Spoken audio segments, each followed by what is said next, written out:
ក៏ចាក់ចេញដាច់ចិត្តម្លេះជីវ៉ាអូននៅតែមិនយល់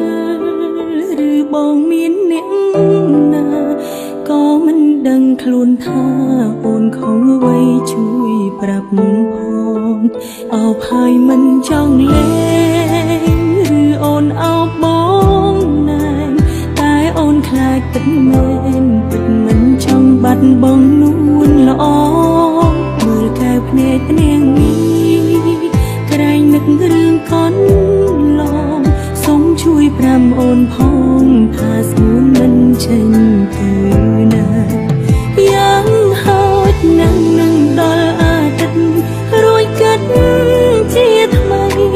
មុននឹងបងឈានជើងចេញទៅគុំធ្វើតាមអារម្មណ៍ជីវ៉ាបេងដូងមិនទាន់មានរពូយើងអាចសើបសា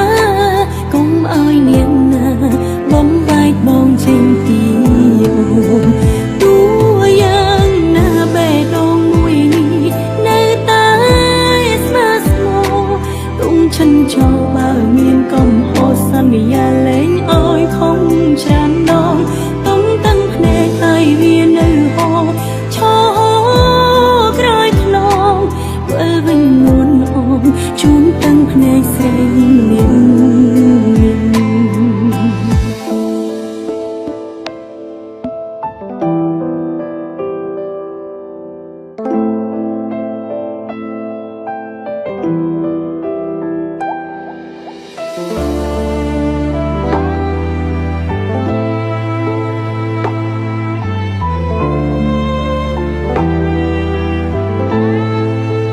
អោបហើយមិនចង់លេងឬអូនអោបប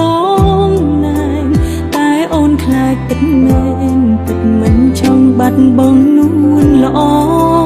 មើលកែវភ្នែកនាងនេះក្រែងនឹករឿងកូនឡងសូមជួយប្រាំអូនផងថាស្ងួនមិនចេញទៅ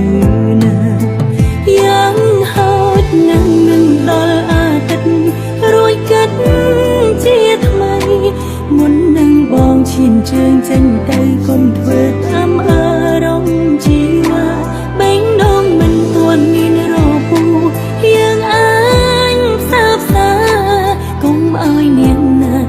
បំបែកបងចេញពីអូនទោះយ៉ាងណាបេះដូងមួយនេះនៅតែស្មើស្មោទុំឈិនចោលបើមានកំហុសសន្យាលែងឲ្យខំច្រើនដងទុំតាំងភ្នែកឲ្យវានៅហោឈរក្រោយខ្នងវិលវិញនួនអងជូនតាំងភ្នែកស្រីម្នាក់យ៉ាងហោចណាស់នឹងដល់អាទិត្យរួចកាត់ជាថ្មីមុននឹងបងចេញទៅគុំធ្វើតាមអារម្មណ៍ជីវ៉ាបេងដូងមិនទាន់មានរបួសយើងអាចសាបសាកុំឲ្យនាងណាបំបែកបងចេញពីអូនទោះយ៉ាងណាបេះដូងមួយនេះនៅតែស្មើស្មោទុំឈិនចោលបើមានកំហុសលែងឲ្យខំច្រើនដងទុំតាំងភ្នែកឲ្យវានៅហោឈរក្រោយខ្នងវិលវិញនួនអងជូនតាំងភ្នែកស្រីម្នាក់វិលវិញនួនអងជូនតាំងភ្នែកស្រីម្នាក់